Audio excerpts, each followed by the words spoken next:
எங்க பொண்ண நாங்க பெத்து வளர்ப்போம். நீ வந்து கூட்டிட்டு போவேன்னா, உன்னை வெட்டுறதுக்கான அதிகாரம் எங்களுக்கு இருக்கு. இன்னைக்கு எவனா ஜாதி தலைவன் வந்து பேச சொல்லுங்க, ஆதரிச்சு வெளிப்படையா வந்து அறிக்கை கொடுக்க சொல்லுங்க. வீரம் பேசுறானுங்கல்ல வந்து கொடுத்து. நான் அந்த ஜாதி தலைவர்கள் மாதிரியான கோழைகளை நான் பார்த்ததே கிடையாது. யுவராஜும் கூட ஓடி ஒளிஞ்சிட்டார்ல. அவங்க எல்லாருமே ஓடி ஒளிவாங்கங்க. இப்ப 3 நாளா அந்த எஸ்ஐ 2 பேர் யாருப்பா போட்டோ என்னப்பா ஆச்சு, ஆளை கொண்டாந்து ப்ரொடியூஸ் பண்ணுப்பான்னு சொல்லணுமா இல்லையா? நீதிமன்றம் கையில் எடுக்கணுமா இல்லையா? நீதிமன்றத்துக்கு பொறுப்பு இருக்கா இல்லையா? ஒரு அமைச்சர் வந்து ஊழல் வழக்கில் வெளியே விட்டாருன்னா சும்மா மோட்டாவா எடுக்க தெரியுது இல்ல? ஆம்பளைன்னு சொல்லிட்டு பெருமை பேசிட்டு வரதட்சணை வாங்குறியே. ஜாதியை ஒழிக்க முடியல, அப்புறம் ஏன் பெரியார் மண்ணு சொல்லி ஜாதியை ஒழிக்கிறதுன்னு பெரியார் சொன்னாரு. நீ அவன் மனசுக்குள்ளார நீ ஜாதியை தூக்கி பிடிச்சி உட்காந்துனா பெரியார் என்ன பண்ணுவாரு? இப்ப பின்னாடி பணம் கொடுக்குறானுங்களே இதுக்கு பின்னாடி நான் ஆதரிக்கிறாங்களே அவங்களாம் நான் எந்த மரியாதை தரல. அவர் இவரெல்லாம் நான் பேச மாட்டேன், மரியாதை கொடுக்க முடியாது. இல்ல அப்ப அதுல இது வந்து திட்டமிட்ட ஒண்ணுங்கிற, இது வந்து ஒரு எமோஷனல் மொமெண்ட் கிடையாது. இது எக்கனாமிக்கல் பெனிஃபிட்ஸ்க்கு சேர்ந்தது தாங்க. அதை நம்ம மறுத்து பேசக்கூடாது. அதே சமயத்துல சமீப காலத்துல மோடி ஆட்சிக்கு வந்ததுக்கு பின்னாடி இந்துத்துவ அமைப்புகள் இந்த ஜாதி வரை இன்னும் ஊக்குவிக்கிறாங்க. ஜாதி இன்னும் பெருமையை பேசுறது, கூர்மைப்படுத்துறது.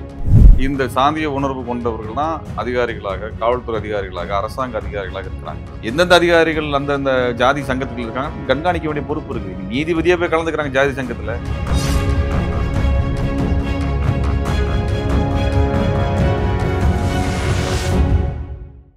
சவுத் பீட் அன்பு உறவுகளுக்கு வணக்கம்.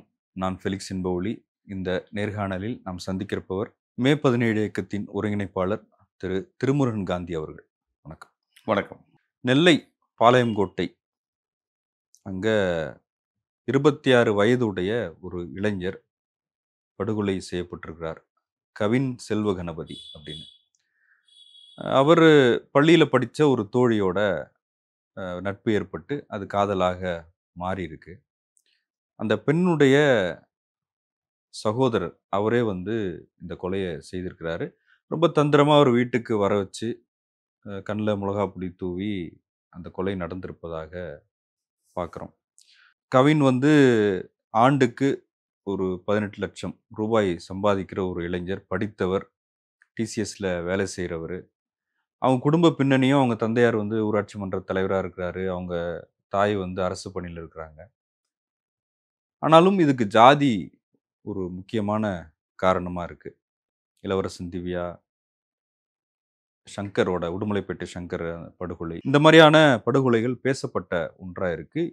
அதுவும் இந்த கேஸுன்றது ரொம்ப முக்கியமாக வந்து விவாதிக்கப்படுது. எப்படி பார்க்குறீங்க? ரொம்ப மோசமான ஒரு கொலை.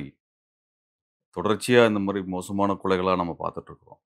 இது இளைய சமுதாயத்தின் மேலே நடத்தப்படுற ஒரு பெரிய தாக்குதலாக தான் நம்ம பார்க்க முடியும். இளைய சமுதாயம் வந்து படிக்கிறாங்க, உலகத்தை பார்க்குறாங்க, வேறொரு உலகத்துக்கு அவங்க தங்களை தயார் பண்ணுறாங்க. அதற்கேற்ப மாற்றங்கள் நடக்கும். அந்த மாற்றங்களையும் அவர்களுடைய வளர்ச்சியையும் வந்து தடுக்கின்ற விதமாக இந்த ஜாதி என்பது ஒரு கொடுமையான ஒரு ஆயுதமாக அவங்க மேலே திரும்ப திரும்ப செலுத்தப்படுது. ஜாதிய அமைப்புகள், ஜாதிய வன்முறையான பேச்சுக்கள், பயிற்சிகள் இது எல்லாமே வந்து தடை செய்யப்படாமல், தங்கு தடை இல்லாமல் வந்து பொது சமூகம் மட்டும் இல்லை, அதிகார வர்க்கத்திலிருந்து, கட்சிகளிலிருந்து எல்லா மட்டங்களிலும் வந்து இந்த ஜாதி என்பது வளர்த்தப்பட்டு கொண்டே வந்திருக்கிறது. இந்த காலத்திற்கு ஏற்ப ஜாதி தன்னை தகவமைத்துக் கொள்ளக்கூடிய வகையில் இவங்க எல்லாருமே ஜாதியை வந்து தத்தெடுத்து வளர்த்தெடுத்து கொண்டு போயிட்டு இருக்காங்க. அந்த பெண்ணுடைய பெற்றோர் வந்து 2 பேருமே எஸ்ஐ, காவல் சார்பு ஆய்வாளராக இருக்கிறாங்க. அவங்களுக்கு சட்டம் தெரியும், என்ன நடவடிக்கை பாயும்னு தெரியும். இதெல்லாம் தெரிஞ்சு செய்கிறாங்கன்னா அதை விட ஜாதி பெருசாக இருக்கா?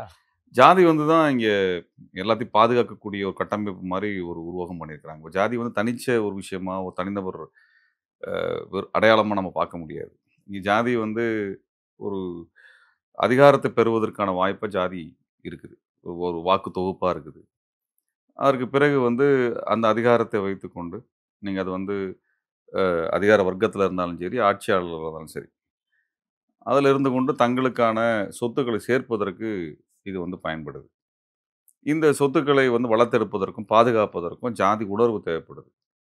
அந்த வர்க்க ரீதியா பார்த்தா கூட இப்ப அந்த இளைஞர் அப்படி ஒன்றும் இதில் வர்க்கம் குறைஞ்சவர் வந்து இல்லையே. தான் சொல்கிறேன். ஜாதி வந்து நீங்கள் சொந்த ஜாதிக்குள்ளாரையே ஏழை குடும்பத்தை சேர்ந்தவன்ட்டெல்லாம் பொண்ணு தர மாட்டானுங்க.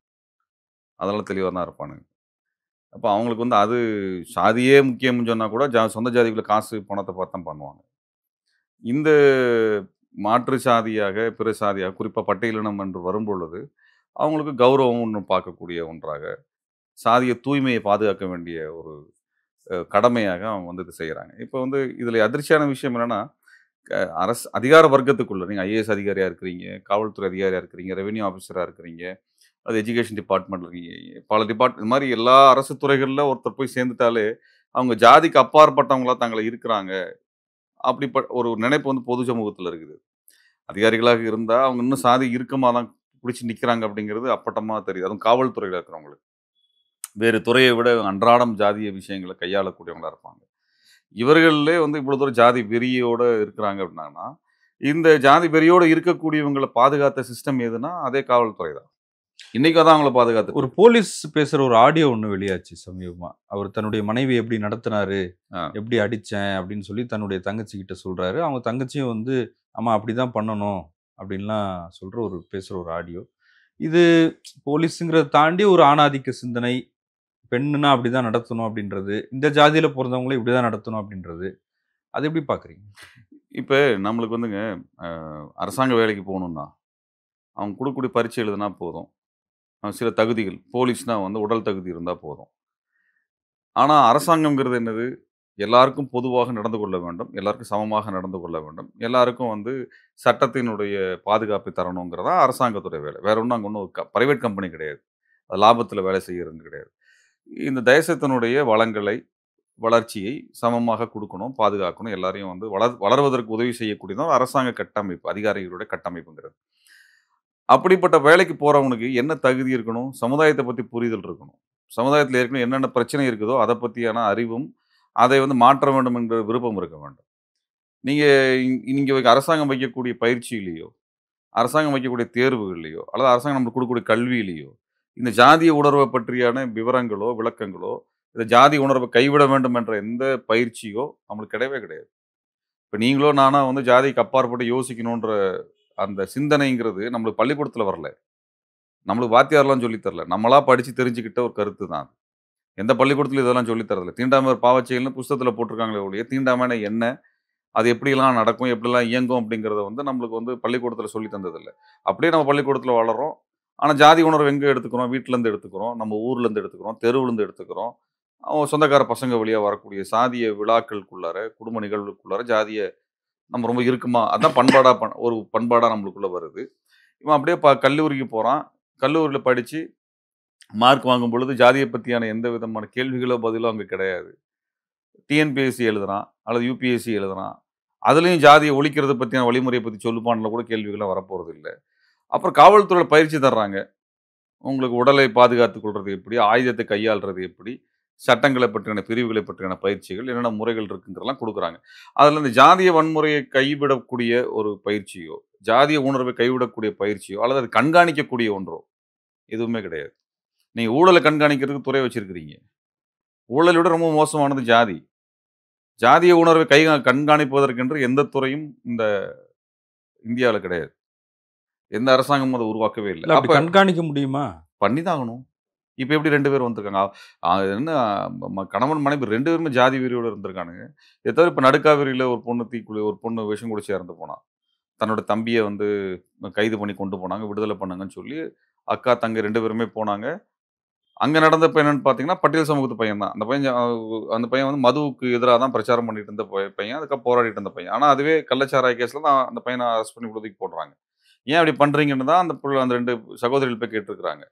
அங்க அங்க காவல் நிலையத்தில இருந்த அதிகாரிகள் யார் எப்படிப்பட்டவங்களா இருக்காங்க. அதே இவர்களுக்கு நேர் எதிராக இருக்கணுங்கிற ஜாதிய உணர்வு கொண்டவர்கள் தான் அதுல இருக்கிறாங்க. இது பல இடங்கள்ல பார்க்குறோம். நீங்க நாங்க கிளாமங்கலம் பிரச்சனைக்கு போன பொழுதும் பார்த்தீங்கன்னா, அங்க ஒரத்தநாடு காவல் நிலையத்திலும் இதே பாப்பாப்பட்டி அந்த அ பாப்பாநாடு காவல் நிலையத்திலும் இதே போன்ற ஒரு அதிகாரிகள தான் நாங்க சந்திக்கிறோம். பல இடங்கள்ல இந்த சாதிய உணர்வு கொண்டவர்கள் தான் அதிகாரிகளாக, காவல்துறை அதிகாரிகளாக, அரசாங்க அதிகாரிகளாக இருக்கிறாங்க. குடிசையில் அகற்றப்பொழுது வரக்கூடிய அதிகாரிகள்லாம் பாருங்க எப்படி இருக்கிறாங்க. அவங்க வந்து மனிதன் மாரி நடந்து கொள்ள மாட்டாங்க. மிக மோசமாக, மிக கேவலமாக நடந்து கொள்ளக்கூடிய அதிகாரிகள் பார்க்கிறோம். இப்ப இவர்களுக்குலாம் எந்த விதமான குற்ற உணர்வோ, ஒரு பண்போ, தோழமையான உணர்வோ, மக்கள் மீதான ஒரு பேரன்போ அப்படிலாம் எதுவுமே கிடையாது. அப்போ ஒரு ஒரு எந்திரம் மாரி இவங்கள தயார் பண்ணி உள்ள வச்சிருக்காங்க. இவங்க ஜாதிய காப்பாத்துறாங்க. இப்ப இந்த நிறுவனம் இந்த கட்டமைப்பு தான் ஜாதிய காப்பாத்துது. அப்ப என்னன்னா, இங்க இருக்கிற காவல்துறை அதிகாரி, அதுக்கு மேல உயர் காவல்துறை அதிகாரி, அங்க இருக்கக்கூடிய பிற துறைகளைச் சார்ந்த அதிகாரிகள் ஒரே சாதிகளாக இருந்தாங்கன்னா, அவங்களுக்குள்ள இருக்க உறவு இருக்குது. அவங்களுக்கு அப்படியே வந்து கட்சிகள்ல இருக்கக்கூடிய மாவட்ட செயலாளர்களோட தொடர்பு இருக்குது. மாவட்ட அளவில இருக்கக்கூடிய கட்சி பொறுப்பாளர்களோட தொடர்பு இருக்குது. இந்த மாவட்ட பொறுப்பாளர்கள் இந்த காவல் நிலையத்தில வரக்கூடிய சாதிய வழக்குகள கையாள்றாங்க. அத கட்டுப்படுத்துறாங்க. நீங்க வடகாடு பிரச்சனை என்னாச்சு? நீங்க வேங்கவயல் பிரச்சனை யார் தடுத்திருக்கிறா? காவல்துறை மட்டும் காவல்துறையும் வேலை செஞ்சிருக்குது. அங்க இருக்கக்கூடிய ஆட்சி அதிகாரத்தில இருக்கக்கூடிய கட்சிகளுடைய மாவட்ட செயலாளர்களும் ஜாதி உணர்வோட இருக்கிறாங்க. அப்ப இவங்க எல்லாருமே வந்து சாதிய ரீதியாக இருக்கிறாங்க. இன்றைக்கு திருநெல்வேலியில 2 நாளா அந்த குற்றவாளி பெற்றோர்கள், காவல்துறை சார்ந்தவங்களோட ஃபோட்டோ கூட வெளிய வரல. ஃபோட்டோ கூட வெளிய வர விடாம யார் தடுத்திருக்கிறா? காவல்துறை அதிகாரிகள். மேல ஐபிஎஸ் அதிகாரி பதில் சொல்லணுமா? இல்லையா? சரி, இப்ப மாவட்ட ஆட்சியரா இருக்கலாம், அ போலீஸ் அதிகாரிகளா இருக்கலாம். மாவட்ட அளவுல அவங்க தான் பொறுப்பேத்து இத கண்காணிக்கணும்னு சொல்றீங்க. அப்ப அவங்க தான் அதே உணர்வோட நடந்துக்கிறாங்கன்னு சொல்றீங்க. அப்ப ஆமா. என்னதான் தீர்வு? இது தீர்வு வந்து நம்ம கல்வி முறைகள்ல இருந்து எல்லா எல்லா இடங்களிலும் இதுக்கான மாற்றத்த நோக்கி நகர்றது தான். மாற்றத்த உருவாக்குறதுக்கான வழிமுறைகள உருவாக்குறது தான். இப்ப நீங்க சாதி ஆணவ படுகொலை தடுப்பதற்கு ஒரு சட்டம் வேணும்னு கேட்கிறோம். சரிங்களா? அந்த சட்டம் வர்றதுனால ஜாதி ஆணவ படுகொலை நின்றுமானா? நின்றாது. ஆனா, இந்த ஆணவ படுகொலைகளை தனித்த முறையில கையாளுவதற்கு, இப்ப வன்கொடுமை தடுப்பு சட்டம் இருக்குது. வன்கொடுமை தடுப்பு சட்டம் வந்ததுனால ஜாதிய வன்முறை ஒழிஞ்சதுன்னு அர்த்தம் இல்ல. ஆனா குறைந்தபட்சம் அவர்கள் மீது நடவடிக்கை எடுப்பதற்கு நமக்கு சட்ட துணை இருக்குது. இந்த அதிகாரிகள நம்பி எப்படிங்க இவங்கள விட முடியும்? அதிகாரிகள் சட்டத்த நடைமுறைப்படுத்தணுங்கிற கம்பல்ஷன் வந்துருதுல்ல. அப்ப சட்டத்தின் வழியில நின்னுட்டு தான் நம்ம நீதிமன்றத்தில போய் நீதியா கேட்க முடியும். அப்ப ஜாதி வளர்ந்திருக்கா? ஜாதி ஜாதி உணர்வு வந்து வளர்ந்திருக்கா? அந்த உணர்வு அப்படியே நிலைச்சு நிக்குது. இல்ல, அது தன்னை அதாவது வந்து தகவமைச்சிருக்கு. நேத்து கூட சன் டிவி விவாதத்துல வழக்கறிஞர் அருள்மொழி அவங்க பேசும்போது சொன்னாங்க. பிற்படுத்தப்பட்ட சமூகங்கள் வந்து ஜாதி சங்கம் இயல்பா ரொம்ப நாளா இருக்க தான் செய்யுது. ஆனா கல்வியில உரிமை, வேலைவாய்ப்புல உரிமைன்னு பேசுனத தாண்டி இன்னைக்கு வந்து ஜாதிய பெருமை அதிகமா பேசுற சமூகங்களா மாறி நிக்கிறாங்க அப்படின்னு. அத எப்படி பார்க்குறீங்க? இப்ப என்னன்னா, ஒரு காலத்துல இந்த ஜாதிய சங்கங்கள் வந்து தங்களுக்கு வேணுங்கின்ற அதிகாரத்திலான உரிமை, கல்வியில் உரிமை, வேலைவாய்ப்பில் உரிமைக்காக போராடினாங்க. அதற்கு பிறகு இவர்கள் எல்லாம் வந்து அந்த அரசாங்க வேலைகள்லயோ, கல்வி நிலையங்கள்லயோ அல்லது இதர பணிகள்லயோ அவங்க வந்து இறங்கிய பிறகு, தங்களுக்கான சங்க உணர்வோடு, சாதிய உணர்வோடு தான் அங்க இயங்க ஆரம்பிச்சாங்க. அந்த உணர்வோடு தான் அவங்க தங்களுக்கான ஆட்களை கொண்டு வருவது, வளர்த்தெடுப்பதுங்கிற உணர்வோட அவங்க வளர்றாங்க. அது எந்த இடத்துலயும் குற்ற உணர்ச்சியெல்லாம் இல்ல. இன்னொரு பக்கத்துல தொகுதின்னு பார்த்துட்டீங்கன்னா, தேர்தல் எடுத்துட்டு பார்த்துட்டீங்கனாலே, அங்க பெரும்பான்மை ஜாதி என்னவா இருக்கோ, அதை சார்ந்த வேட்பாளரை தான் போடணும். அப்பதான் அந்த ஜாதியோட ஓட்டு வரும். அப்படிங்கிற அது வந்து இயல்பானதா மாத்தப்பட்டுருச்சு. கொள்கை அடிப்படையில வேட்பாளர போட்டு, அவருடைய செயல்பாட்டு அடிப்படையில மக்கள் தேர்ந்தெடுப்பாங்க அப்படிங்கிற நம்பிக்கை எல்லாம் போயி, எந்த ஜாதிக்காரன்னு பாருங்க. அந்த மக்கள் அதுக்கு என்ன நியாயம் சொல்றாங்கன்னா, பெரும்பான்மை ஜாதி என்ன இருக்கோ அதோட பிரதிநிதி வர்றதுல என்ன தவறுன்றாங்க. நீ கொள்கை பிரதிநிதித்துவம் படுத்தப்படணுமா? அல்லது ஜாதி பிரதிநிதித்துவப்படுத்தப்படணுமா?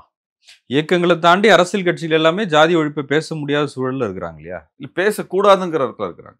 பேச முடியாதுன்னுலாம் ஒண்ணும் கிடையாது. பேசக்கூடாதுங்கிற இடத்துல இருக்கிறாங்க. இப்ப தமிழ்நாட்டுல நடந்த இத்தனை ஜாதிய கொடுமைகள். அதிமுக காலத்துல பார்த்தோம்.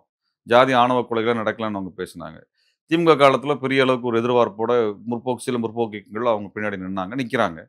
ஆனா இந்த 4 1/2 வருட காலத்துல எந்த வகையான கடுமையான நிலைப்பாடுகள் எடுக்கப்பட்டன? கிடையாது. இப்ப ஜாதி ஆணவ படுகொலை சில தடுப்பு சட்டம் கொண்டு வர்றதை யார் தடை செய்றா? உங்க கொள்கை தடை செய்தா? இல்ல. அறிஞர் அண்ணாவோ, தந்தை பெரியோரோ மறுக்க போறது இல்ல. சரிங்களா? அவங்களுடைய கொள்கையில தான் அந்த இது வருது. அப்ப தடுக்கிறது யாரு? உங்க கட்சிக்குள்ள இருக்கக்கூடிய மாவட்ட செயலாளர் என்ன சொல்லுவாங்க? "நீ இத கொண்டு வந்தேன்னா என் ஜாதிக்காரன் ஓட்டு விடுவாமா?" விழுவாது. ஏற்கனவே எஸ்சி, எஸ்டி ஆக்ட்ல வந்து நாங்க நெறைய பாதிக்கப்பட்டோம். அதுதான் வந்து பேசுவாங்க. சரிங்களா? அப்ப இந்த சட்டம் கொண்டு வரதுக்கு தடையா இருக்கிறது யாரு? நாளைக்கு ஓட்டு வங்கியில நம்மளுக்கு ஓட்டு கிடைக்காம போயிருமாங்க. இன்னைக்கு ஏன் இந்த 2 காவல்துறை அதிகாரிகள இந்த 2 காவல்துறை அதிகாரிகள பாதுகாக்கிறது யார் யாருன்னு பாருங்க. ஒண்ணு காவல்துறை சார்ந்தவங்க. அந்த அந்த 2 அந்த அந்த 2 பேருடைய சாதி சங்கத்த சேர்ந்தவங்க. இவங்க தான் நீங்க இன்னைக்கு பொண்ணுக்கு அரசு அதிகாரிகள் மட்டத்துல எல்லா மட்டத்திலும் இதுக்கான ஒரு அலர்ட் இருக்கும். எல்லாரும் வந்து இத பாதுகாக்கணுங்கிற இடத்துல நிப்பாங்க. இப்ப நம்ம என்ன கேட்கிறோம்னா, இந்த தாய், தந்தை 2 பேரோட ஃபோட்டோவ வந்து காவல்துறை வெளியிடல. கட்சிகளும் வெளியிடல. சரி. ஊடகம் என்ன பண்ணுது? ஊடகத்துக்கு கிடைக்காதா? இன்வெஸ்டிகேட்டே பண்ண மாட்டாங்களா? போலீஸ் குடுக்குற எஃப்ஐஆர் எல்லாம் நியூஸா மாத்திட்டு இருக்கிறது தான் நடந்துட்டு இருக்கு. செய்திங்கிறது சேகரிக்கிறதுனா, இருக்கிற என்ன தகவல் இருக்கோ, தகவல் அப்படியே குடுக்குறாங்க. இன்னைக்கு தகவல் எடுக்கிறதுக்கு நியூஸ் தேவையில்ல. நியூஸ் சேனல் தேவையில்ல. எல்லாருமே அவங்க லைவ்ல எடுத்து நியூஸ போட்டுறாங்க, எழுதிடுறாங்க, படிச்சிடுறோம். இப்ப நியூஸ் சேனலோட வேலை என்ன? இதுக்கு பின்னாடி என்னென்ன நடந்திருக்கு? இந்த 2 பேர், அப்பா, அம்மா 2 பேர், இந்த கொலைகள்ல நின்ன 2 பேர், விசாரிச்ச வழக்குகள் என்னெல்லாம் நடந்திருக்கும்? இவர்கள் கையில மாட்டுன பட்டியல் சமூகத்தினுடைய அ சந்தேகத்துக்குரிய நபர்களை எப்படி கையாண்டிருப்பாங்க? இப்ப அவர்கள் என்ன மாதிரி வழக்குகள் எல்லாம் வந்து திரிச்சிருப்பாங்க. சாதிய வன்முறையோட அவங்க ஏங்கி இருப்பாங்கங்கிற ஆய்வு செய்து கொண்டு வர வேண்டிய சேனல் வந்து வாய பொத்திட்டு நிக்குது. ஒரு ஃபோட்டோ இன்னைக்கு நீலம் பண்பாட்டு இயக்கம் மட்டும் தான் அந்த புகைப்படத்த எடுத்து வெளிய விட்டுருக்காங்க. ஏன் அவங்கனால முடியக்கூடிய ஒரு இயக்கத்தினால முடியக்கூடியத காவல்துறையால செய்ய முடியாதான்னா, பண்ண மாட்டாங்க. ஏன்னா காவல்துறையில ஜாதி புரையோடி போய் நிக்குது. அப்படியே நிக்குது. அருவருப்பா இருக்குது ஜாதி. உள்ளுக்குள்ள ஜாதிய அப்படியே பாதுகாத்து நிக்கிறாங்க. அது இல்லன்னா வந்திருக்கணும்ல வெளிய. எத்தன டிபார்ட்மெண்ட், எத்தன உளவுத்துறை டிபார்ட்மெண்ட் 7, 8 உளவுத்துறை டிபார்ட்மெண்ட் வச்சிருக்கிறாங்க. சரிங்களா? எத்தன உங்களுக்கு விசாரணை அமைப்புகள், கட்டமைப்புகள் உள்ள வச்சிருக்கிறீங்க. எதுலயுமே உங்களுக்கு புகைப்படத்த வெளிய வரக்கூடாத அளவுக்கு தடுத்து வச்சிருக்கிறீங்க. போலீஸ் சொல்றத அப்படியே கேட்டு ஊடகம் நடந்திருக்கு. இது எதுக்கு ஊடகம்னு கேட்கிறேன். போலீஸ் சொல்றதையும், அரசாங்கம் சொல்றதையும், அதிகாரி சொல்றதையும் கேட்டு நடைமுறை அத அப்படியே செய்யறதுக்கு எதுக்கு ஊடகம்? ஊடகங்கிறது எது? இவங்களெல்லாம் கேள்வி கேட்கிறது தானே. ஊடகங்கள் அவங்களுக்கு கிடைக்கிற சோர்ஸ ஏங்க தானே சோர்ஸ தேடி வெளிப்படுத்துறாங்க. எடுக்கிறது தானங்க ஊடகத்தோட வேலை. ஊடக நிறுவனம் யார்ட்ட இருக்குது? பட்டியல் சமூகத்துல ஏதாவது ஊடகம் இருக்குதா? வெளிப்படையா கேட்போம். தமிழ்நாட்டுல இருக்கா? இந்திய அளவுல இருக்குதா? வட இந்தியாலலாம் எடுத்துட்டோம்னா, உயர் ஜாதிக்காரன் மட்டும் தான் எடிட்டரா இருக்கிறாங்க.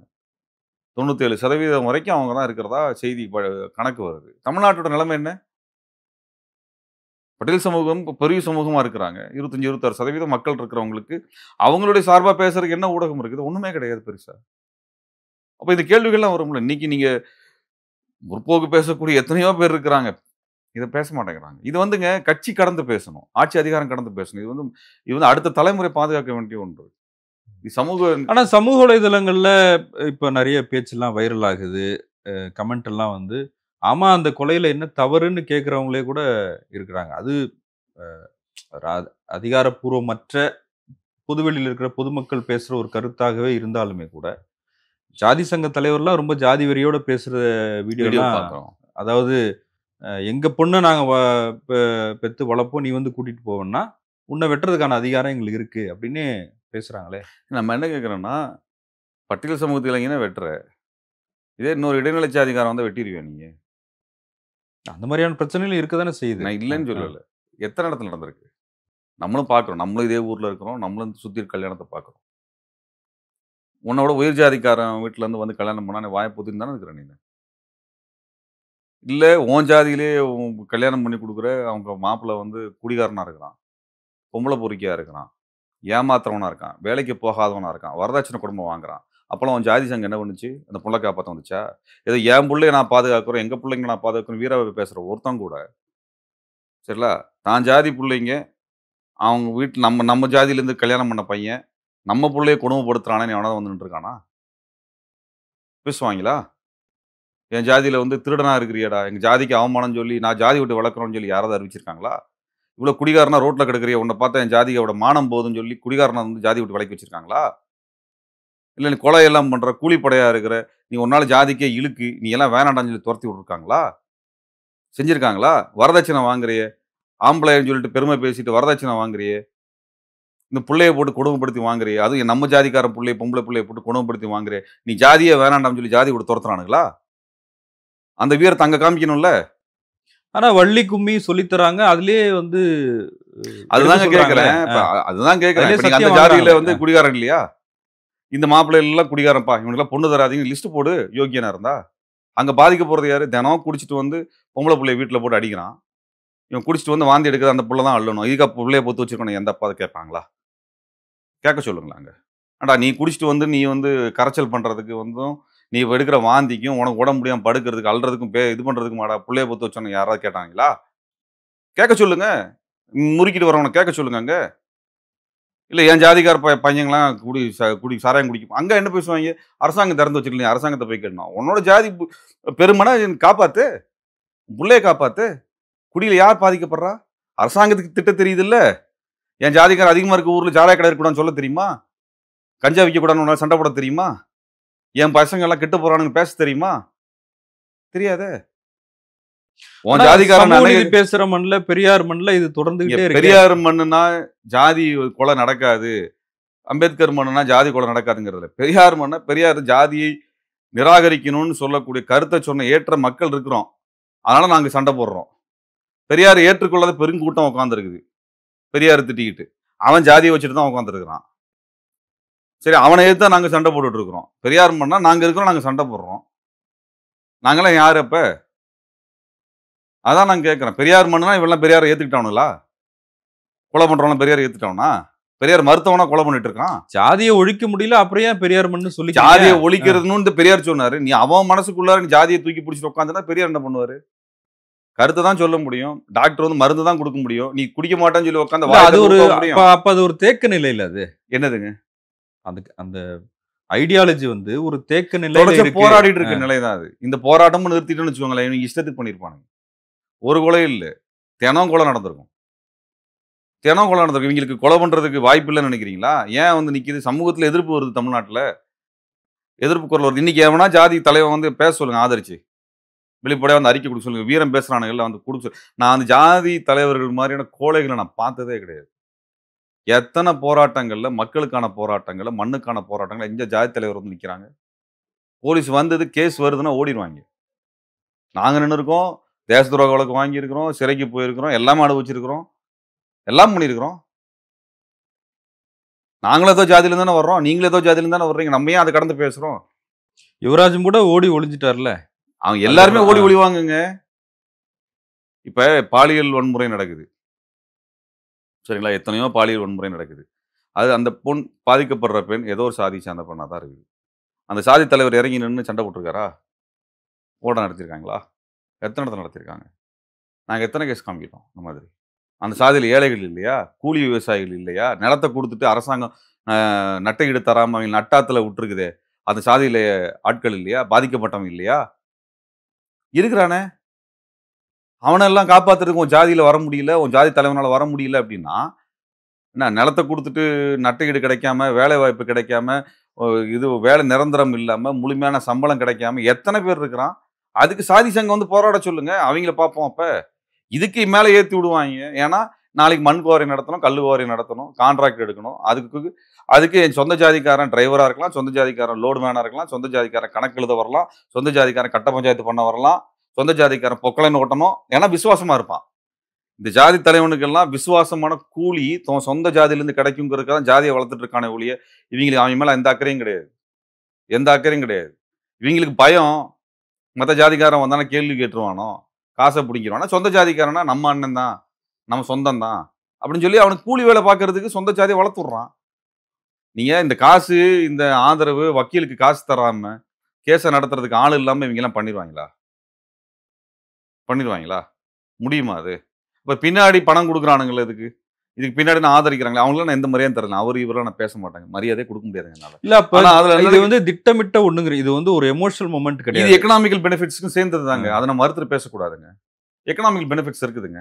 இல்ல, ஒரு பொருளாதார கொலை நலன் இருக்குது உணர்ச்சி பின்னாடி. வசப்பட்டு செய்வது அப்படின்றத கடந்து திட்டமிட்டு செய்றாங்க அப்படின்னு சொல்ல வரீங்களா? இல்ல அவங்க திட்டமிட்டு இந்த சாதிய உணர்வை இந்த ஜாதிய உணர்வை பாதுகாப்பதால் என்ன நடந்துற போகுது? இவங்க என்ன ஒலிம்பிக்ல மெடல் வாங்க போறாங்களா? இல்ல ஐஐடி, ஐஐஎம்லலாம் போய் படிச்சு இவங்க அதுக்கு மேல மேல படிக்க போறாங்களா? இல்ல இன்டர்நேஷனல்ல நாசால போய் ரிசர்ச் வேலை பார்க்க போறாங்களா? ஒரு புடலங்காயும் பண்ண போறது கிடையாது. ஊருக்குள்ளார 2 பைக்க வச்சு, அதில நாங்க ஆண்ட பெரும்புறன்னு ஸ்டிக்கர ஒட்டிக்கிட்டு பைக்க குறுக்கு மறுக்க ஓட்ட போறானுங்க. இருக்கிற 2 ஏக்கர் நிலம், 4 ஏக்கர் நிலம் கிடைக்கிற காச எடுத்துட்டு, அத போய் குடிச்சுப்புட்டு அழிய போறானுங்க. பெருமை பேச போறானுங்க.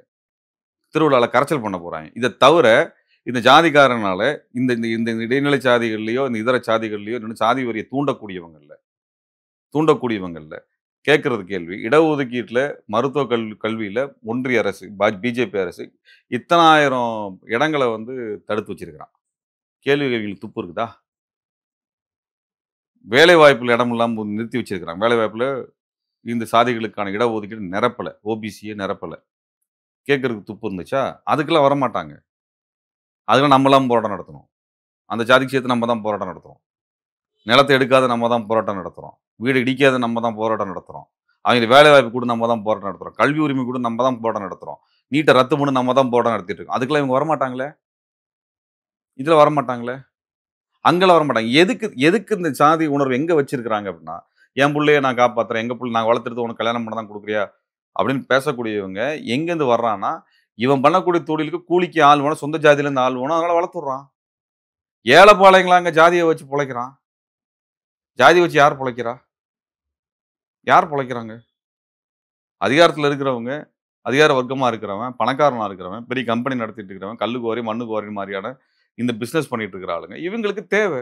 சோஷியல் ஜஸ்டிஸ் மூலமா ஒரு அடிப்படை மாற்றத்த தமிழ்நாடு ஏற்படுத்தியிருக்கு. ஒரு வளர்ச்சி அது அடைஞ்சிருக்கு. அப்படின்றத கடந்து, அ எல்லா ஜாதியினரும் ஒரு குரு பூஜைக்கு தயாராகுற சூழல் இருக்குல்ல. ஆமா.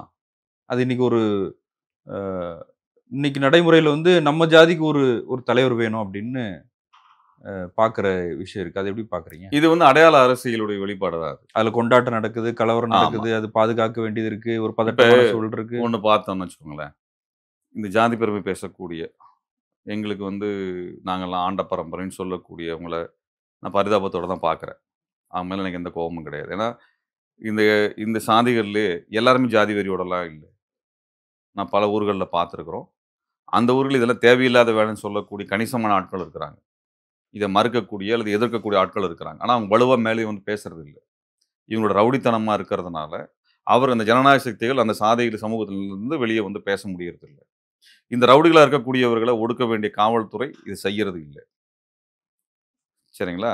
அப்ப இத ஏன்னா காவல்துறையில இருக்கிறவன் ஜாதியா இருக்கிறான். இந்த ரவுடித்தனம் பண்றவனும் ஜாதியா இருக்கான். இவங்களுக்குள்ள ஒரு கூட்டு இருக்குது. அதனால அந்த சமூக விரோத கும்பல் வந்து பெரிய அளவுக்கு பேசுது. இப்ப நாங்க ஒரு கிராமத்தில இதே ஜாதி வன்முறை சம்பந்தமா பேசும்பொழுது, அந்த ஊர்ல 10, 15 பசங்க இந்த வேலைய பார்க்குறாங்கன்னு சொல்லி அதே ஊர்க்கார மத்தவங்க பேசுறாங்க என்கிட்ட ஃபோன்ல. இந்த பசங்களுக்கு இதாங்க வேல. இவனுங்க குடிச்சுப்புட்டு படிக்கிறதும் கிடையாது, ஒண்ணும் கிடையாது. ஊருக்குள்ள கரைச்சல கூட்டு பாருங்க எல்லாத்துக்கும் இப்ப சங்கடம்ன்னு அவங்க தான் பேசுறாங்க. ஆனா அந்த சக்திகள் வந்து வலுவா வெளிய வந்து பேசுறது இல்ல.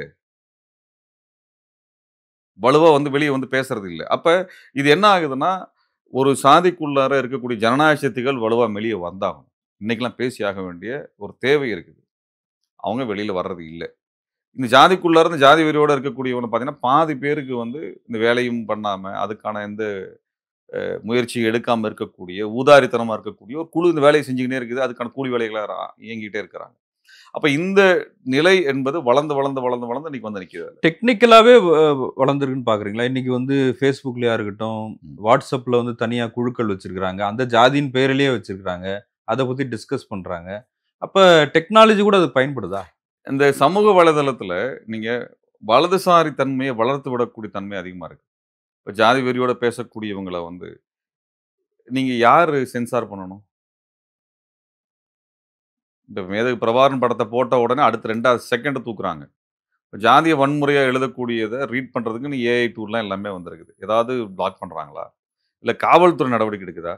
நம்ம எத்தனையோ எழுதுனோம்னா காவல்துறை வந்து உடனே அக்கவுண்ட்ட குளோஸ் பண்ணுது, நோட்டீஸ் குடுக்குது, வந்து தூக்கிட்டு போகுது. ஆட்சியாளர் விமர்சிச்சோம்னா தூக்கிட்டு போறாங்க. ஜாதி ரீதியா எழுதுறவன கை வைக்கிறாங்களான்னு பார்த்தா கை வைக்கிறது இல்ல. அப்ப சமூக வலைதளம் வந்து அவர்களுக்கு சாதகமா வளர்ப்பதற்கான தேவைகள் அவங்க உருவாகுது. அதே சமயத்துல சமீப காலத்துல மோடி ஆட்சிக்கு வந்ததுக்கு பின்னாடி இந்துத்துவ அமைப்புகள் இந்த ஜாதி வெறி இன்னும் ஊக்குவிக்கிறாங்க. ஜாதிய இன்னும் பெருமைய பேசுறது, கூர்மைப்படுத்துறது, அவர்களுக்கு அந்த அதுலயே இப்ப அடையாளங்கள தலித் ஃபோர்ஸ் அப்படின்னு இருக்குல்ல. அதாவது வ ஒடுக்குமுறைக்கு ஆளாக்கப்பட்ட சமூகங்கள் தன்னுடைய குரல உயர்த்தி பேசுறது வந்து, அவங்க ஜாதியிலேயே உட்சாதி பிரச்சனைகளே அதிகமா அங்க ஒரு ஏற்றத்தாழ்வுகள் பார்க்குற அளவுக்கே வந்துருச்சே. இல்லைங்க. எல்லா மட்டங்களையும் ஏற்றத்தாழ்வு இருக்கிறது தான் இந்து மத கட்டமைப்பு, சாதிய கட்டமைப்புங்கிறது தான் அண்ணல் அம்பேத்கர் அவர் சொல்ற விஷயங்கள். தனக்கு மேல ஒரு சாதி தன்னை ஒடுக்கும். தனக்கு கீழ ஒடுக்குறதுக்கு ஒரு ஜாதி இருக்குதுங்கிறதுல தான் இவங்க எல்லாம் வசதி ஜாதிய காப்பாத்திட்டு இருக்கிறாங்க. மேல இருக்கிறவன நோக்கி நகர்றதுக்கு பதிலாக, அவன் கீழ இருக்கிறவன நோக்கி நகர்றாங்க. இந்த சாதி சமூகங்களுக்குள்ள இருக்கக்கூடிய கோரிக்கைகள் எடுப்போம். ஜாதி வெறியா இருக்கக்கூடிய ஆளே இருந்தாலுமே கூட, அவங்க எங்க சமூகத்தில தான் நடக்கிறதில்ல, எங்களுக்கெல்லாம் கிடைக்கலன்னு சொல்லி பட்டியல் குடுப்பாங்க.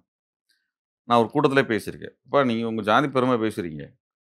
நீங்க ஆண்ட பெரும்பரன்னு பேசுறீங்க. நீங்க குடுக்கக்கூடிய பட்டியல், உங்களுக்கு கோரிக்கைன்னு குடுக்குற பட்டியல் வந்து, நீ எதிர்க்கக்கூடிய எல்லா ஜாதிக்கும் இதே பட்டியல் தான் வச்சிருக்கிறான்.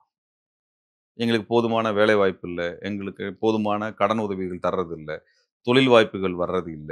எங்களுக்கு பிரதிநிதித்துவம் இல்ல.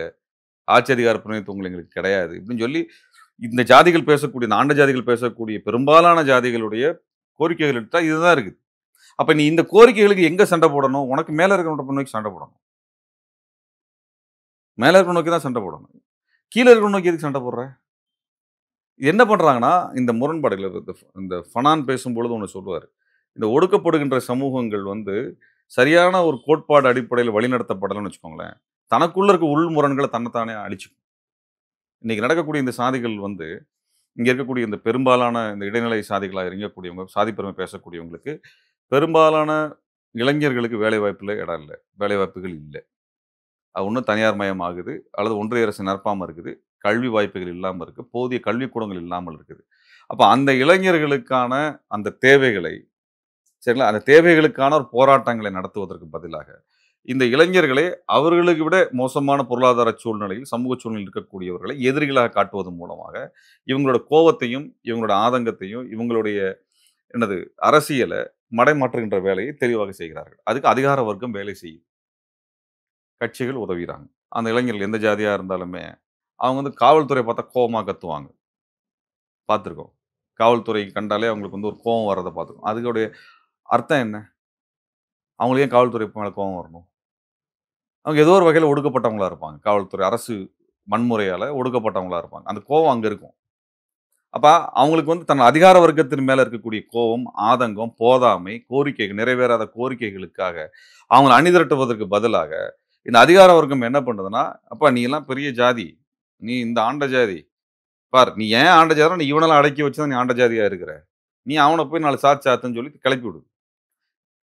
அப்ப இந்த இளைஞர்கள் இந்த இடைநிலை சமூகத்து இளைஞர்கள் வந்து இப்ப ஒரு 4 வருஷத்துக்கு முன்னாடி இடஒதுக்கீடு பாதுகாப்பு மாநாடு நாங்க போட்டோம். யாருக்குன்னா, பிற்படுத்தப்பட்ட சாதிகளுக்கும், பட்டியல் சாதிகளுக்குமான இடஒதுக்கீடு பாதுகாப்பு மாநாடு. அதுல இந்த பிற்படுத்தப்பட்ட சாதிகள்னு பேர போடுறதுக்கு பதிலாக, சில இடங்கள் நாங்க என்ன ஒரு முயற்சி என்ன எடுத்து பார்த்தோம்னா, இந்த ஜாதிகள் பெயர்கள போட்டோம் நாங்க. நீங்க முக்குளத்தோரு, வன்னியரு, கோனாரு, நாடாரு அப்படின்னு சொல்லி இந்த பெயர்கள் போட்டு இந்த சாதிகளுடைய இடஒதுக்கீடு மறுக்கப்படுகிறது. ஆக இந்த ஜாதிகளுக்கான இடஒதுக்கீட்டு உரிமைக்காக எல்லாரும் அணிதிரளுங்கன்னு ஒண்ணு போட்ட பொழுது, எங்களுக்கு நெறைய ஃபோன் கால் வந்தது. என்னன்னா, "எங்களுக்கெல்லாம் இடஒதுக்கீடு இருக்குதா?" அப்படின்னு கேட்கறாங்க அந்த பசங்க. 2 விஷயம் நடந்தது. இந்த மாதிரி எங்களுக்கு நெறைய ஃபோன் வந்தது. 2வது இந்த இடங்களெல்லாம் காவல்துறை போஸ்டர் கிழிச்சுது. 2மே நடந்தது. அப்ப 1 இந்த பிற்படுத்தப்பட்ட சாதிகள்ல இருக்கக்கூடிய பசங்களுக்கு, இளைஞர்களுக்கு வேலைவாய்ப்பு இல்ல, கல்வி இல்ல, நிதி உதவிகள் இல்ல, கடன் உதவிகள் இல்ல, தொழில் வாய்ப்புகள் இல்ல. எதுவுமே இல்ல. அவன வந்து ஒரு லும்பன் கூட்டமா, ரவுடி கூட்டமா தயார் பண்ற வேலைக்கு அதிகார வர்க்கம் வேலை செய்யுது. அதிகார வர்க்கம் யார பாதுகாக்குது? இவங்கள ரவுடிகளாக மாத்தக்கூடிய அந்த குறு முதலாளிகள வந்து பாதுகாக்குது. இவங்களுக்கான உரிமை என்னன்னு சொல்ற வேலைய இந்த ஜாதிக்கார தலைவர்கள் செய்யறதில்ல. செய்ய மாட்டாங்க. அப்ப இது என்ன ஆகுதுன்னா, இந்த இளைஞர்களுக்கு இருக்கக்கூடிய கோவம், ஆதங்கம், இவங்க மேல நடக்கக்கூடிய ஒடுக்குமுறைக்கு இவங்க வந்து காவல்துறை கேள்வி கேட்கறதுக்கு பதிலாக, பட்டியல் சமூக இளைஞர்கள் நோக்கி நகர்றாங்க. அவன் மேல ஏன் ஒண்ணும் இல்ல பட்டியல் சமூக மக்கள் மேல் நடத்தப்படுகின்ற வன்முறைகள் போய் அந்த இடங்கள்லாம் போய் பார்த்தோம்னா, அந்த வீடுகள்ல அவங்களுடைய எஜுகேஷன் சர்டிபிகேட், கல்வி சான்றிதழ எரிக்கிறது. அது கிழிச்சு போடுறது தான் நம்ம நெறைய பார்க்குறோம். அவங்களோட பைக்க உடைக்கிறது. அவங்க வீட்ல கண்ணாடி இருக்குன்னா, கண்ணாடி உடைக்கிறது. அங்க வளமான ஒரு பொருள் ஃப்ரிட்ஜ் இருக்குதா? அத உடைக்கிறது. இதெல்லாம் என்ன வெளிப்பாடுனா, நான் வளரல, உனக்கு மட்டும் எப்புட்றா கிடைச்சது? எனக்கு வேலை வாய்ப்பு இல்ல, உனக்கு மட்டும் எப்படி கல்வி கிடைக்குது? முன்னாடி நான் கவர்ன்மென்ட் ஆஃபீஸ் போல உனக்கு மட்டும் ஸ்காலர்ஷிப் கிடைக்குது. குடிசைய கொளுத்துவாங்க. இப்ப சர்டிபிகேட்ஸ கொளுத்துறான். ஆ அப்ப என்னன்னா, நீ வந்து உனக்கு மட்டும் ஸ்காலர்ஷிப் தர்றான். உனக்கு மட்டும் நிதி உதவி தர்றான். உனக்கு மட்டும் வேலை வாய்ப்பு ஈஸியா கிடைக்குது. அவன் என்ன சொல்றான்னா, பட்டியல் சமூகத்துக்கு மட்டும் தான் இடஒதுக்கீடு இருக்குது. அப்படி ஒரு பார்வை இருக்கு. நான் ஒரு சமீபத்தில ஒரு கல்லூரியில பேசும்பொழுது, பட்டியல் சமூகத்தில இருக்கிற பசங்களுக்கு மட்டும் அவங்களுக்கு மட்டும் இடஒதுக்கீடு தர்றாய்ங்க. அவங்களுக்கு மட்டும் ரிசர்வேஷன் தர்றாங்க. அவங்களுக்கு மட்டும் ஸ்காலர்ஷிப் தர்றாங்க. எங்களுக்குலாம் என்ன தர்றாங்கன்னு. அப்பா உங்களுக்கு ரிசர்வேஷன் இருக்குப்பா. நீ உள்ள வந்தது ரிசர்வேஷன்ல வந்ததுன்றது கூட தெரியல. அப்ப இது என்ன ஆகுதுன்னா, இந்த இடைநிலை சமூகத்தில இருக்கக்கூடிய இளைஞர்களுக்கான இந்த வேலைவாய்ப்பு பிரச்சனை, கல்வி பிரச்சனை, தொழில் பிரச்சனை, அவர்களுக்கு வேணுங்கிற போதுமான அரசு உதவி இது எதுவுமே இல்லாத காரணத்தினால், அவர்கள் இதுதான் இல்லன்னு சொல்லி அவங்கள அரசியல் படுத்துவதற்கு யாரும் தலைவர்கள் இல்லாத காரணத்தினால், இடைநிலை சாதியிலிருந்து யாரு ஒரு ஒரு அரசியல தெளிவாக பேசக்கூடிய தலைவர்களாக எத்தன பேர நம்ம பார்க்க முடியுது? எத்தன பேர பார்க்கிறோம்? யாரையும் பார்க்க முடியறதில்ல. பெரும்பான்மையான ஆளுங்கள நாங்க பார்க்கறது இல்ல. அவங்களுக்கே நாங்க சொல்லி தர வேண்டியிருக்கு. "இப்ப இந்த பிரச்சனைலாம் உங்களுக்கு இருக்கு. தயவு செஞ்சு பேசுங்க." நெறைய இடங்கள்ல நாங்க சொல்லியிருக்கிறோம். அப்ப அந்த இடத்துக்குள்ளார அந்த இளைஞர்களுக்கான கோரிக்கைகள பேசுறதுக்கு யாரும் இல்ல. இப்ப பட்டியல் சமூகத்துக்குள்ள இருக்கக்கூடிய தலைவர்கள் வந்து குறைந்தபட்ச கல்வி உரிமைகள் என்னென்ன இருக்குன்னு பேசுறாங்க. வேலைவாய்ப்பு உரிமைகள் என்னன்னு பேசுறாங்க. அவங்களுக்கான கோச்சிங் கிளாஸஸ் வைக்கிறாங்க. ஸ்டடி சென்டர்ஸ் வைக்கிறாங்க. அம்பேத்கர் ஸ்டடி சென்டர்ஸ் இருக்குது. அவங்களுக்கான ஒரு கல்வி பயிற்சி நிலையம் வைக்கிறாங்க. ட்ரெய்னிங் கோச்சிங்ஸ் வைக்கிறாங்க. அதே மாரி இங்க நடக்கிறது இல்ல. இவன் ஜாதி பெருமைய பேசிக்கிட்டு, தலையில துண்ட கட்டிக்கிட்டு, நீ பைக்ல ஸ்டிக்கர ஒட்டிக்கிட்டு, இவன வந்து கும்பலா கூட்டுக்கிட்டு, இவன வந்து நான் அண்ணன் கூப்பிட்டாருன்னு சொல்லி நாங்கலாம் போறோம். நாங்கலாம் பெரிய ஆளுங்க. அப்படிங்கிற இடத்துக்குள்ளரே ஒரு 30 வயசு வரையும் இவங்கள ஓட்டி கொண்டு வர்றது. 15, 16 வயசுல இருந்து. 15 வருஷம் அதுக்குள்ளயே வாழ்ந்துருவான். 30 வயசுக்கு மேல அவங்களே அதோட செட்டில் பண்ணி விட்டுட்டு, சின்ன வேலை அது பெருசா பணம்லாம் சம்பாதிக்க போறதில்ல இவன். இவன் ரியலைஸ் பண்ணும்பொழுது இவன் ஒண்ணுமில்லாத உதிரியா மாறிருவான். இது வந்து எல்லா இடங்களும் நாங்க பார்க்குறோம். அப்ப இந்த வந்து இடைநிலை சாதி இளைஞர்கள் பாவம் தான். அவன இந்த இடத்துல கொண்டு போய் நிறுத்திருக்க வேலைய இந்த சாதி வன்முறை செய்யக்கூடியவன் பார்க்குறேன். நான் சிறையில இருந்த பொழுது, இந்த ஜாதிய கொலை செய்து சிறைக்கு வந்தவங்க மத்த சிறைகள்லேருந்து வருவாங்க. சென்னை கோர்ட்டுக்கு கொண்டு வரும்பொழுது, அப்பப்போ நாங்க பார்ப்போம். அப்ப ஒரு இத சேர்ந்தவங்க இது மாரி கூலிப்படையா வேலை செஞ்சவங்க வந்து பேசுனாங்க. "அண்ணா நான் உங்க வீடியோலாம் பார்க்குறேண்ணே. நீங்க எங்க பசங்ககிட்டலாம் வந்து பேசுவீங்களான்னு?" கேட்டாங்க. "எந்த பசங்களா இருந்தா என்னப்பா நம்ம தமிழ்நாட்டு பசங்க தானே நாங்க பேசலாம்ப்பான்னு." "இல்ல நாங்க ஏதோ இப்படி வந்துட்டோம். ஒரு வயசுல புரியாத வயசுல உள்ள வந்துட்டோம். இப்ப வெளிய போ முடியல. எங்க கேஸ் கீஸ்ன்னு நாங்க அலையுறோம். எங்க புள்ளைங்க இதுல வரக்கூடாது. எங்க புள்ளைங்கள எப்படி காப்பாத்துறதுன்னு எங்களுக்கு தெரியல. அதுங்களும் எங்கள பார்த்து இதே மாரி வந்துரக்கூடாதுன்ற கவலை எங்களுக்கு இருக்கு. ஆனா எப்படி பாதுகாக்கிறதுன்னு எங்களுக்கு தெரியல. சொல்றதுக்கு ஆள் இல்லன்னு சொல்லி சொன்னாங்க. இது ஒருத்தர் 2 பேர் கிடையாது. பல பேர் சொன்னாங்க. பல பேர் சொன்னாங்க. அப்ப என்னன்னா இது ஒரு உங்களுக்கு 17 வயசு, 18 வயசுல ஒரு கேஸ்ல சிக்க வுட்டான். இப்ப இன்னைக்கு அந்த பையன் கொலை பண்ணியிருக்கானே. இவன் என்னைக்கு வெளிய வரப்போறான்? என்ன உருப்பட போறான் அவன்? அப்ப இந்த விஷயம் வந்து தொடர்ச்சியா நடந்து ஒரு கூட்டத்த அதுக்குள்ள மாட்ட வச்சுருவாங்க. அந்த கொலைய வந்து பெருமையா சமூகம் முழுக்க பேச வைப்பாங்க. ஒரு கொலை நடக்கும். அதுல ஒரு குடும்பம் நாசமா போகும். ஆனா, அந்த கொலையோட பெருமைய பாரு. பாரு அவன் புள்ளைய வந்து வாழ்க்கையே நாசம் பண்ணாம பரவால்ல ஜாதிய காப்பாத்திட்டான் பாத்தியா? பாரு அந்த புள்ளைய கொண்டு போய் இந்த ஜாதிக்காரன், அந்த ஜாதிக்காரன் பையன்ட்ட போகாம, தான் புள்ளையே செத்தாலும் பரவாயில்லன்னு பண்ணிட்டானேன்னு சொல்லி பேசுறாங்க. அல்லது அவன கொன்னு போட்டு தன் வீரத்த காப்பாத்துறான்னு இந்த பெருமைய வெத்து பெருமைய எல்லா இடத்துலயும் பரப்புறாங்க. அவன் பாதிக்கப்பட போறதில்ல. இவன் பண்ண பெருமைக்கு பண்ணவன் சிக்கி சீரழிய போறான். நீங்க அந்த நிலைமையில இருக்க அந்த குடும்பம் என்ன ஆயிருக்குது? அப்ப இதெல்லாம் வந்து சொல்றதுக்கு ஆள் இல்ல, வழி இல்ல.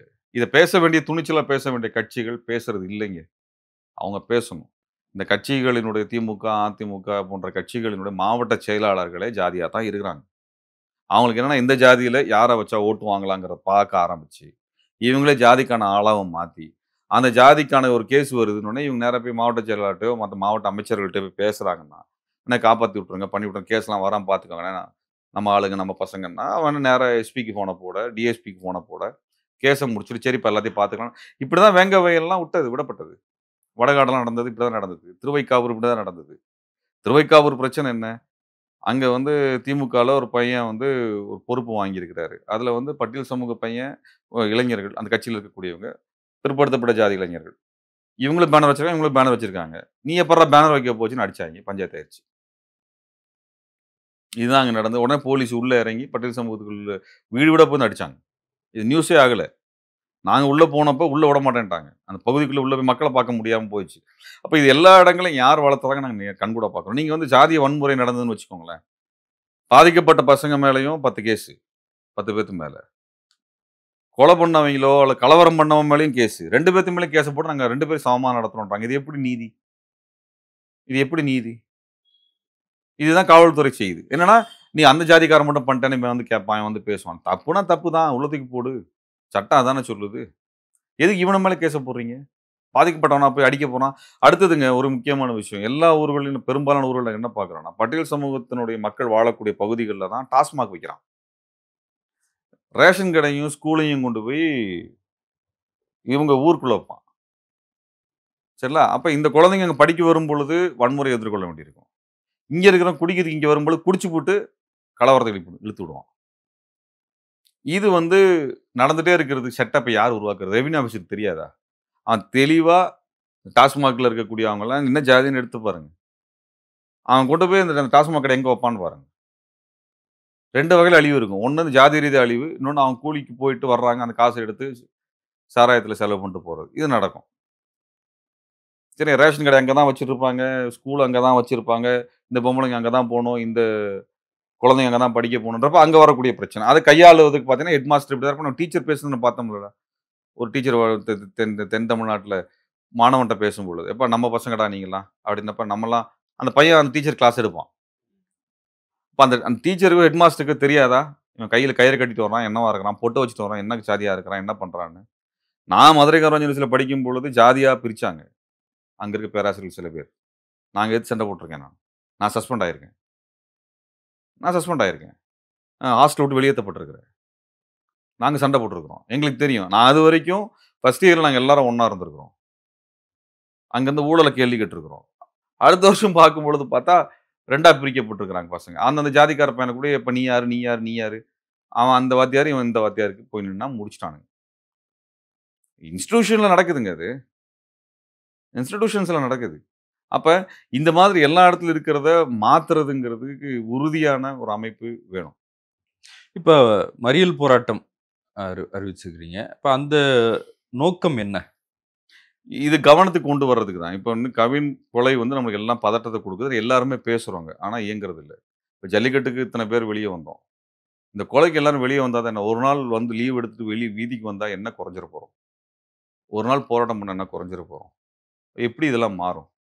அப்ப இந்த மறியல் போராட்டத்த என்னன்னா, இந்த இந்த இந்த இந்த காவல்துறை பெற்றோர்கள் இன்னை வரைக்கும் கைது பண்ணல. காவல்துறை தான் பாதுகாத்துட்டு இருக்குது. காவல்துறை தலைவர்கள் இதுக்குடைய உயர் அதிகாரிகள் இதுக்கு வந்து பதில் சொல்லவும் இல்ல. ஆட்சியாளர்கள் பதில் சொல்லல. திமுக அரசு பதில் சொல்ல மறுக்குது. 2 நாளுக்கு மேல ஆயிருச்சு. 3வது நாள். இன்னைக்கு வரைக்கும் இப்ப வரைக்கும் பார்த்தீங்கன்னா 3 நாள் முடிய போகுது. இன்றைக்கு வரைக்கும் அத பத்தின புகைப்படங்கள் கூட வெளிய வராம நிக்குது. அப்ப இது பொது சமூகத்தோட கவனத்துக்கு கொண்டு வர வேண்டிய பொறுப்பு இருக்கிறதா நாங்க நினைக்கிறோம். அதனால தான் மே 14 அன்னைக்கு அந்த மறியல் போராட்டத்த நாங்க அறிவிச்சிருக்கிறோம். இது கவனத்துக்கு வரணும். இது அப்படியே கடந்து போறோம். நாளைக்கு வேற ஒரு நிகழ்ச்சி வந்துச்சுன்னு வச்சுக்கோங்க, எல்லாரும் அதுல ஓடிருவோம். அதனால இத நம்ம அனுமதிக்க முடியாது. எல்லாரும் இது குறிச்சு போராட்டத்துக்கு கொண்டு வரணும். இந்த போராட்டம் ஆட்சி அதிகாரத்துக்கு எதிராக மட்டும் இல்ல. ஜாதிய உணர்வுக்கு, ஜாதி கொலை செய்யணும்னு சொல்லி பரப்புரை பண்றானே, அவனுக்கு எதிரா இத்தன லட்சம் பேர் வெளிய வர்றான்னு வச்சுக்கோங்க. அவனுக்கு பயம் வருமா? வராதா? அச்சம் வருமா? நான் தனிமைப்பட்டுருவேன்னு அச்சம் வருமா? வராதா? இது ஜாதியவாதிய ஆதரிக்கக்கூடிய அரசியல்வாதிகளுக்கு அச்சம் வருமா? வராதா? இந்த அதிகாரிகளை கண்காணிப்பதற்கு, அதிகார மட்டத்தை கண்காணிப்பதற்கு, அதற்கான ஒரு ஒரு குழு வந்து உருவாக்கப்படணும். நீங்க வந்து கஜா புயலுக்கு, இது மாரி புயலுக்குலாம் வேலை செய்ய போம்போது பார்த்தீங்கன்னா, தலித் மக்கள் பகுதிக்குள்ள போக வேணாம்னே சொல்லுவாய்ங்க. சில பேர். நாங்க பார்த்துருக்கிறோம். அதே மாதிரி பிரச்சனைகள், ஜாதி கலவரம் நடந்த இடத்துக்கு போனோம்னா, இந்த ரெவென்யூ டிபார்ட்மெண்ட்டையோ அல்லது அட்மினிஸ்ட்ரேஷன் டிபார்ட்மெண்ட்டோ வந்ததுன்னா, அவங்க என்ன பண்ணுவாங்கன்னா, சமாதானம் பண்றதுக்காக, இந்த பாதிக்கப்பட்ட தலித் பகுதிக்கு நாங்க இந்த இடத்துல ரோடு போட்டு தந்துர்றோம். இங்க வந்து இந்த பில்டிங் கட்டி குடுத்துர்றோம். அல்லது டாய்லெட்ட கட்டி குடுத்துர்றோம்ன்னு எதையோ ஒண்ணு சமாதானம் பண்ணி, உனக்கு ஒரு ஸ்கீம போட்டு தர்றோம்ன்னு சொல்லிட்டு போயிருவாங்க. அதுக்கெல்லாம் ஃபண்ட் இருக்குது பண்ணணும். பண்ண மாட்டாங்க. பண்ண மாட்டாங்க. ஊர் வரைக்கும் வந்து ரோடு ஒழுங்கா இருக்கும். அதுக்கப்புறம் ரோடு கேவலமா இருக்கும். இத பண்ண இதெல்லாம் யாரெல்லாம் பண்ணியிருக்காங்களோ, எந்த அதிகாரிகள்லாம் இந்த கீழ நடக்குதோ, அவங்களலாம் பார்த்து சஸ்பெண்ட் பண்ணணுங்க. என்னதான் கலவரமா இவங்க பண்ணணும்னு நெனைச்சாலுமே, எவ்வளோ பண்ணிற முடியும்? எவ்வளோ பண்ணிற முடியும்? நான் சொல்றேன் இந்த ஜாதிய உணர்வு கொண்டவன் மைனாரிட்டிங்க. எல்லாருமே இறங்கி நின்னு கொலை பண்ணணும்னு ஆரம்பிச்சா என்னங்க ஆகும்? எல்லாருமே இறங்கி நின்னு கொலை பண்ணணும்னு ஆரம்பிச்சா என்னங்க ஆகும்? எல்லாத்துக்குள்ளயும் இருக்குது. என்னன்னா, இந்த இடைநிலை பிற்படுத்தப்பட்ட சாதிகள்ல இருக்கக்கூடிய அந்த ஜனநாயக உணர்வு கொண்டவங்க அமைப்பா திரள மாட்டேங்கிறாங்க. அதுக்கு ஒரு தலைமை கிடைக்க மாட்டேங்குது. அதுதான் இல்ல. நீங்க யோசிச்சு பாருங்க. ஜாதிய கண்டிக்கக்கூடிய திரைப்படங்கள் ஓடுதா இல்லையா? இப்ப ஜாதிய ஆதரிக்கக்கூடியவன், ஆதரிக்கக்கூடியவன் தான் பெரும்பான்மையா இருக்கிறான். ஆணவ படுகொலைய ஆதரிக்கிறவன் தான் பெரும்பான்மையா இருப்பான்னா, ஜாதிய எதிர்க்கக்கூடிய திரைப்படங்கள் எப்படி ஓடுது? வெற்றிகரமா படங்களா ஓடுது. எல்லா இன்னும் படங்களையும் சொல்லப்போனா, ஆதரிக்கிறாங்க. ஜாதிய ஆதரிச்சு வர்ற திரைப்படங்கள் அவ்வளோ வரவேற்பு ஓடுறது இல்ல. அடையறதில்ல. இப்ப நம்மளுக்குள்ள இருக்கக்கூடிய ஜனநாயக உணர்வு அமைப்பாக்கப்படல. ஏன்னா, இந்த உணர்வுக்கான ஆதரவு தளம் அதிகார வர்க்கத்துல இல்ல. அதிகாரிகள் தாங்க இருக்கிறதுலே கீழ்த்தரமா நடந்துக்கிறாங்க. அரசியல்வாதிகள் கூட எடுத்துட்டீங்கன்னா, அரசியல்வாதி எல்லாருமே குறை சொல்றாங்க. நான் சொல்றேன் அரசியல்வாதியோட சமரசம் பண்ணியாக வேண்டியிருக்குது. பேச வேண்டியிருக்கு. பதில் சொல்ல வேண்டியது இருக்குது. அவன் ஆட்சி அதிகாரத்துல 5 வருஷத்துக்கு ஒரு தடவ வர்றாங்க. அமைச்சரவையில மிஞ்சி போனா 2 வருஷம், 3 வருஷம் இருக்காங்களா? எப்ப போறாங்களான்னு தெரியாது. எப்ப எம்.எல்.ஏ ஆகுறாங்க, எப்ப தோத்து போடுறாங்க அவங்களுக்கு தெரியாது. ஆனா அதிகாரிகள் 35 வருஷம் அந்த பொசிஷன்ல தான் இருக்கிறாங்க. எந்தெந்த அதிகாரிகள் அந்தந்த ஜாதி சங்கத்துக்குள்ள இருக்காங்கன்னு கண்காணிக்க வேண்டிய பொறுப்பு இருக்குது. இங்க நீதிபதியா போய் கலந்துக்கிறாங்க ஜாதி சங்கத்துல. அந்த லட்சணத்துல தான் அது இருக்குது அது. இது யார் கேள்வி கேட்கிறது? அதெல்லாம் யார் கேள்வி கேட்கிறது? நான் அதான் சொல்றேனேங்க. இந்த குடிசைய இடிக்கணும்னா ஜரூரா வந்து நீதிமன்றம் வேல பார்க்கும். ஜாதி ஆணவ கொலை சம்பந்தமாக ஒரு ஒரு நீதிமன்றம் அதிகார வர்க்கம் தோத்து போச்சு, காவல்துறை தோத்து போச்சு, ஆட்சியாளர் தோத்து போச்சு. கான்ஸ்டிடியூஷன் இன்னொரு பில்லர் என்ன? நீதிமன்றம் அவங்க நியூஸ் பேப்பர் பார்க்கிறது இல்லையா? எப்பா 3 நாளா அந்த எஸ்ஐ 2 பேரும் யாருப்பா ஃபோட்டோ என்னப்பா ஆச்சு? ஆள கொண்டாந்து புரொடியூஸ் பண்ணுப்பான்னு சொல்லணுமா இல்லையா நீதிமன்றம்? கையில எடுக்கணுமா இல்லையா? நீதிமன்றத்துக்கு பொறுப்பு இருக்கா இல்லையா? ஒரு அமைச்சர் வந்து ஊழல் வழக்குலருந்து வெளிய வந்துட்டாருன்னா, சுமோ மோட்டோவா எடுக்க தெரியுதுல்ல. அதுவும் தேர்ந்தெடுத்து சில கட்சிகளுடைய அமைச்சர்களுக்கு தான் எடுப்பாங்க. பொறுப்பாளர் தான் எடுப்பாங்க. எல்லாத்துக்கும் எடுக்க மாட்டாங்க. ஏன் இதுக்கு எடுக்கிறதுக்கு என்ன? நியூஸ் பேப்பர பார்த்து இந்த ஆற்றங்கரையோர இருக்க வீடுகள் எல்லாத்துலயும் ஒரு மாஃபியா நடக்குதுன்னு நியூஸ் பேப்பர்ல நியூஸ் போட்டதா சொல்லி, அந்த வீடுகள் இடிக்க சொல்லி சென்னை உயர்நீதிமன்றம் தீர்ப்பு தந்தது.